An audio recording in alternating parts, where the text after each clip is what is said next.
Hello बच्चों, let us read this question. Tangents are drawn to a unit circle with center at the origin from each point on the line 2x plus y equals 4. Then the equation to the locus of the middle point of the chord of contact. The locus of the middle point of the chord of contact is which of these four given options? तो इस problem को solve करने के लिए जो की concept हमें जानना है वो है टू बेसिक आइडियाज. दो आइडियाज चाहिए. नंबर वन इज COC या फिर chord of contact.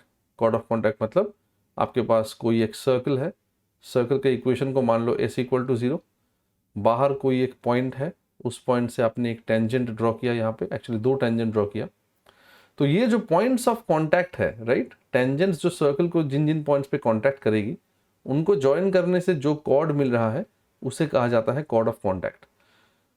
External point को अगर x1, y1 बोलते हैं, देन कॉर्ड ऑफ कॉन्टैक्ट का जो इक्वेशन है वो हमें t इक्वल टू 0 से मिल जाता है.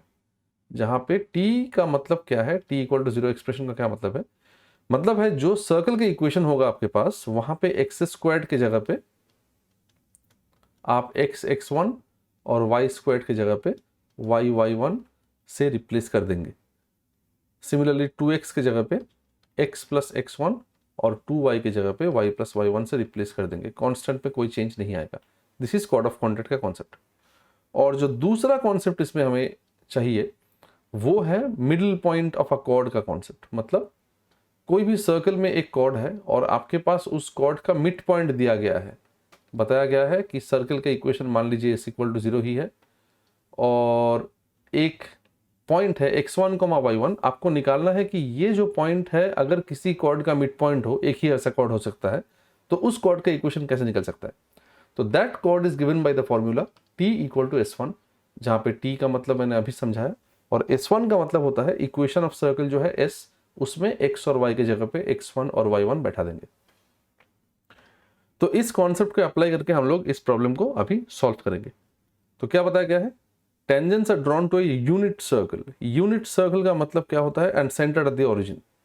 Unit circle centred at the origin मतलब सेंटर हो गया आपका O, और यूनिट सर्कल का मतलब रेडियस इज 1. देयरफॉर इस सर्कल का जो S है, equation is x squared plus y squared equal to 1. तो आप 1 को लेफ्ट में लाइए तो ये हो गया S for the circle. X squared plus y squared minus 1 equal to 0 होता है ना, तो उसको हम लोग S बता रहे. सर्कल के बाहर कोई एक पॉइंट है और उस पॉइंट से आपने दो टेंजेंट्स इस सर्कल पे ड्रॉ कर दिया. लेकिन सर्कल के बाहर जो पॉइंट है वो क्या बताया गया? From each point on the line 2x plus y equal to 4. इसका मतलब ये पॉइंट कोई फिक्स्ड पॉइंट नहीं है, ये एक वेरिएबल पॉइंट है जो कि एक पर्टिकुलर लाइन है. लाइन का equation is 2x plus y equal to 4. इस लाइन के ऊपर कहीं पे भी पॉइंट हो सकता है. तो आप समझ रहे हैं कि अगर इस पॉइंट से आप यहाँ पे दो टेंजेंट ड्रॉ करें, फिर उन दो टेंजेंट्स का पॉइंट ऑफ कांटेक्ट को आप अगर ज्वाइन कर दें तो ये एक कॉर्ड ऑफ कांटेक्ट निकला. तो ये इस पॉइंट का जैसा जैसा लोकेशन चेंज होता रहेगा इस लाइन के ऊपर, वैसा वैसा कॉर्ड ऑफ कांटेक्ट भी उसका चेंज होता रहेगा. हमारे पास यहाँ पे जो सवाल है वो है इस कॉर्ड ऑफ कांटेक्ट का जो मिड पॉइंट है उसका लोकस क्या होगा. ऑब्वियसली अगर ये पॉइंट मूव कर रही है तो कॉर्ड ऑफ कांटेक्ट भी मूव कर रहा है, इसका मतलब उसका जो मिड पॉइंट है वो भी मूव कर रहा है. तो उस मूवमेंट का लोकस क्या है, दैट इज द क्वेश्चन. तो हम लोग मान लेते हैं कि ये जो पॉइंट है मिड पॉइंट, इसका लोकस हमें चाहिए. तो जिसका लोकस हमें चाहिए होता है उसको हम लोग h, k मानते हैं. ऑल्सो ये जो पॉइंट है इस लाइन के ऊपर, मुझे तो नहीं पता कि ये पॉइंट फिक्स्ड तो नहीं है, ये तो वेरी कर रहा है. तो हम लोग क्या करेंगे, इस पॉइंट को एज्यूम कर लेंगे. मान लो कि x इज अल्फा, मतलब एप्सिसा को अल्फा मान लेते हैं पॉइंट का. तो इस since this point lies on this line, it will satisfy this equation, है ना. तो y equal to 4 minus 2x मतलब बेसिकली 4 माइनस 2 अल्फा. तो हम लोग मान सकते हैं कि a variable point on this line will be given by alpha comma 4 minus 2 alpha. तो ये हो गया आपका एक्सटर्नल पॉइंट x1, y1. समझ रहे हो बात? ये हो गया कॉर्ड ऑफ कॉन्टैक्ट के कॉन्सेप्ट में external point x1, y1. Therefore जो कॉर्ड ऑफ कॉन्टैक्ट है इसको नाम दे देते हैं AB. चलो, तो AB जो कॉर्ड ऑफ कॉन्टैक्ट है, using the concept of chord of contact, AB का फॉर्मूला AB का equation will be t equal to 0. So t equal to 0 का मतलब होता है यहाँ पे इक्वेशन ऑफ सर्कल में एक्स स्क्वायर की जगह पे x1 जहाँ पे x1 इज अल्फा, और वाई स्क्वायर की जगह पे y1 जहाँ पे y1 इज 4 - 2 अल्फा। तो बन जाता है x times alpha plus y times 4 - 2 alpha -1, this is equal to 0। तो ये हो गया t। इसको हम लोग लिख सकते हैं alpha times x plus 4 - 2 alpha times y -1 equal to 0। तो let us keep this equation in our mind. ये किसका इक्वेशन है? ये ए बी का इक्वेशन है, जो कि कोड ऑफ कॉन्टैक्ट के कॉन्सेप्ट से हमने निकाला। लेकिन अभी दूसरा कॉन्सेप्ट ये है कि ए बी जो है उसका मिड पॉइंट तो m है h, के। दैट मीन्स हम लोग ये मिड पॉइंट वाला जो कॉन्सेप्ट है उसको अप्लाई करके भी ए बी का इक्वेशन निकाल सकते हैं। Therefore the same chord A B, this time using the mid point formula बोलो, मिड पॉइंट कॉन्सेप्ट बोलो, t इक्वल टू S1, उसको अप्लाई करके हम लोग अगर निकालते हैं सेम लाइन का इक्वेशन, तो t equal to S1 apply करने से t, अच्छा यहाँ पे अभी देखो h, k will become your x1, y1 जो कि मिड पॉइंट है ना, ध्यान में रखना, इसमें कंफ्यूजन का कोई बात नहीं है।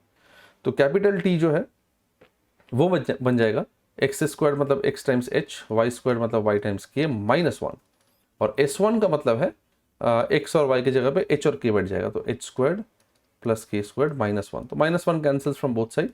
इसको लिख सकते हैं हम लोग h times x plus k times y minus h square plus k square equal to 0। ये हो गया हमारा दूसरा form of the equation of the same chord A B.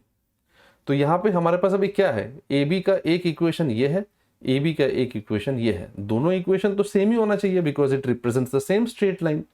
तो अगर दोनों इक्वेशन दोनों स्ट्रेट लाइन का अलग अलग इक्वेशन आया है तो ऑफकोर्स अलग इक्वेशन तो आना है चाहिए नहीं। What I mean to say is we will compare these two equations. Comparison का मतलब coefficient of x divided by coefficient of x in both of them must be equal to coefficient of y by coefficient of y in both equations must be equal to this constant term by this constant term. मतलब basically यहां से अगर हम लोग continue करते हैं तो हमें सबसे पहले हम लोग लिखेंगे comparing the coefficients. Therefore comparing the coefficients मतलब बेसिकली एक्स वाई का कोएफिशिएंट्स एंड लास्ट में जो कांस्टेंट टर्म है उसको भी हम लोग कंपेयर करेंगे। तो एक्स का कोएफिशिएंट अल्फा ऊपर है, नीचे एच है, so we will write alpha divided by h, this is equal to, फिर देखो 4 - 2 अल्फा, वाई का कोएफिशिएंट ऊपर है, नीचे के है, तो 4 - 2 अल्फा बाई के, 4 - 2 alpha divided by k, this is equal to, finally आ गया -1 by minus h square plus k square, minus cancel हो जाएगा, so basically 1 by h square plus k square. समझ रहे हो बात यहाँ पे क्या हो रही है? लोकस निकालने के लिए हमें क्या करना पड़ता है? हमें जो भी आर्बिट्ररी पैरामीटर है प्रॉब्लम में, जो पैरामीटर आर्बिट्ररी है उसको हमको आइडेंटिफाई करके एलिमिनेट करने का कोशिश करना है। तो यहाँ पे हमारा पैरामीटर इज अल्फा, क्योंकि अल्फा क्या था? Any point on that straight line जिसका एब्सिसा हमने अल्फा पकड़ लिया था। देयरफॉर पहला और लास्ट टर्म में से हमें मिलता है alpha equal to h by h squared plus k squared, और दूसरे वाले से मिलता है 4 - 2 alpha equal to k by h squared plus k squared. यहां से हम लोग लिख सकते हैं 2 alpha equal to 4 - k by h squared plus k squared. Therefore alpha will be equal to, इसको 2 से डिवाइड कर दो, 2 minus k by 2 times h squared plus k squared, and therefore finally what do we have? We can clearly see that this alpha and this alpha definitely they are the same content, same quantity alpha, therefore इन दोनों को हम लोग equate कर देंगे, h by h squared plus k squared equal to 2 minus k by 2 times h squared plus k squared. Entire equation को h squared plus k squared से multiply कर दो, you will get h equal to 2 times h squared plus k squared minus, अच्छा एक काम करते हैं 2 times h square plus k square से मल्टीप्लाई करते हैं, तो ये बन जाएगा 2h इक्वल टू, यहाँ पे 2 नहीं यहाँ पे 4 आ जाएगा, फिर this will become 4 minus k, and eventually हम लोग क्या करेंगे? We are going to put h की जगह पे x और k की जगह पे y, so this becomes 2x equals 4 times x squared plus y squared minus y. इसको थोड़ा सा और सजाएंगे, 4x squared plus y squared, ये 2x यहाँ पे आ गया राइट में, तो minus 2x minus y equal to 0। कोई ऑप्शन है यहाँ पे? 4x squared plus 4y squared minus 2x minus y, 4x squared plus 4y squared equal to 2x plus y. देखो ऑप्शन सी इज करेक्ट है ना, 4 times x squared plus y squared equals 2x plus y. Basically इन्होंने 4 times x squared plus y squared, ये minus यहाँ से right में जाने से पॉजिटिव हो जाएगा, 2x प्लस वाई आ रहा है, that way they have written the answer. Hence clearly option C is the correct answer to this question. I hope you have understood the solution. Best of luck.